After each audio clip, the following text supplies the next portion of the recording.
नमस्कार. आज आता रिझल्ट नाहीच आहे. बातम्याही मार्केटच्या दृष्टीने कमी असतात. पण आज डिव्हिडंड, स्प्लिट, बायबॅक या बाबतीत नियम बदलले जाणार आहेत. त्याची बहुतेक दिवसभर चर्चा होईल. त्या दृष्टीने सरकारी कंपन्यांकडे आपल्याला लक्ष द्यावं लागेल. म्हणजे नुकतीच त्याची चर्चा सुरू झाली आहे, तर त्याचे काय परिणाम होतील हे अजून पुढे आलेले नाही. अमेरिकेमध्ये सेल्फ ड्रायव्हिंग व्हेकल्सचे नियम जे आहेत ते ढिले केले जाणार आहेत आणि म्हणून टेस्लाचा शेअर 7.5% वाढला. मॉडर्नाचा शेअर 1.3% वाढला. अल्फाबेट, ॲपल हे शेअर वाढले. उबर, लिफ्ट हे शेअर मात्र 4% पडले. तिथे बॉन्ड यील्ड 4.45 झालं. काल डॉलर इंडेक्स 106.57 होता. तो आज डॉलर इंडेक्स 106.14 झाला आणि क्रूड 73च्या लेवलवर आलं. जो विंडफॉल टॅक्स आहे सरकारने लावला होता जेव्हा क्रूड खूप वाढत होता, तर या विंडफॉल टॅक्सच्या संबंधात पुष्कळ नाराजी होती.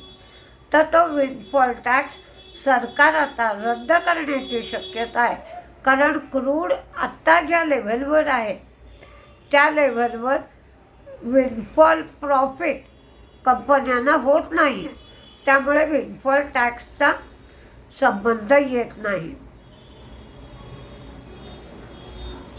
एनव्हिडियाचा रिझल्ट बहुतेक बुधवारी रात्री समजेल. त्याचा इफेक्ट गुरुवारी आपल्या मार्केटवर होईल. पण एनव्हिडियाच्या बाबतीत त्यांच्या ज्या ब्लॅकवेल चिप्स आहेत त्या सर्व्हरला टाकल्यावर गरम होत आहेत अशी बातमी सध्या सगळीकडे पसरली आहे. ITIला 95 कोटीची ऑर्डर मिळाली आहे.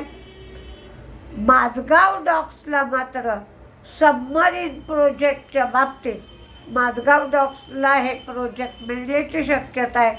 40,000 ते 43,000 कोटींचं हे प्रोजेक्ट आहे. GMRचा पॅसेंजर ट्रॅफिक 9.2% वाढला आहे. PG इलेक्ट्रोप्लास्टची सबसिडियरी जी आहे तिने स्पायरो मोबिलिटी बरोबर करार केला आहे. आता ते इलेक्ट्रिक व्हेकलसाठी काम करतील. लिथियम आयन बॅटरी बनवतील आणि त्याच्याचबरोबर त्याचे कंपोनंट्स मॅन्युफॅक्चरिंग करणं, मार्केटिंग करणं हे काम करतील. ब्रिटानियाच्या ट्रेडमार्कच्या बाबतीत एक केस होती, ती ब्रिटानियाच्या बाजूने त्याचा निकाल लागला आहे.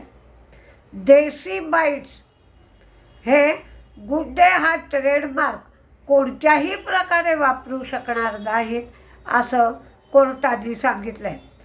सोनपापडी, पापड या बाबतीत यांना हा ट्रेडमार्क वापरता येणार नाही. शिल्पा मेडिकेअरची सबसिडियरी जी आहे तिला युरोपियन डायरेक्टोरेटकडून सर्टिफिकेट ऑफ सुटेबिलिटी मिळालं आहे.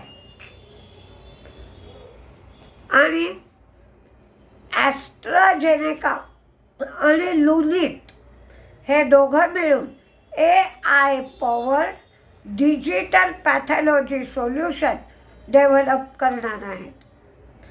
COPD इन्हेलर ब्रेझट्राय एरोस्फिअर भारतात जानेवारीमध्ये ॲस्ट्राझेनेका लॉन्च करण्याची शक्यता आहे असं त्यांच्या मॅनेजमेंटनी सांगितलं.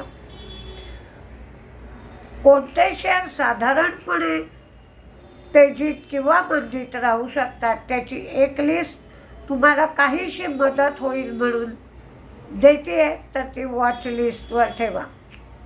ONGC आणि रिलायन्स विंडफॉल टॅक्सच्या संबंधात दिलेत. कोटक महिंद्रा बँक, SBI, ITIला 95 कोटीची ऑर्डर मिळाली आहे म्हणून, TCI एक्सप्रेस, GMR एअरपोर्ट त्यांचं ट्रॅफिक वाढलं आहे. NTPC ग्रीनचा IPO येतो आहे. Max financial, united breweries, UPL, PG electroplast, Shilpa medical, Britannia, Indian hotel, Renuka sugar, raw शुगरचे भाव 4% वाढले म्हणून अशोक लेलँड, इगारशी मोटर, वारी एनर्जीचे प्रॉफिट्स 15% वाढले. ब्लू स्टार, दिल्लीमध्ये पोल्युशनचं प्रमाण वाढलं आहे म्हणून. ICICI Lombard, sun pharma, Gujarat Themis bio, Polycab, Suzlon, container corporation, AstraZeneca, Aegis logistics, Ramkrishna forging आणि KNR कन्स्ट्रक्शन. तर मंदीमध्ये Apollo hospital, Tata communication, Dalmia Bharat, Birla soft, HAL हा 200 DMAच्याही खाली गेलाय म्हणून. आणि इंडिगो क्रूड वाढलाय. 71 होतं काल, ते आज 73 झालाय म्हणून दिलाय. पण एकच की फॉरेन इन्व्हेस्टर्सची विक्रीचं प्रमाण कमी होताना दिसत आहे. रोज थोडं थोडं कमी होत आहे. आज विक्रीचं प्रमाण कमी आहे आणि त्याचप्रमाणे पुट शॉर्ट केलेले दिसत आहेत.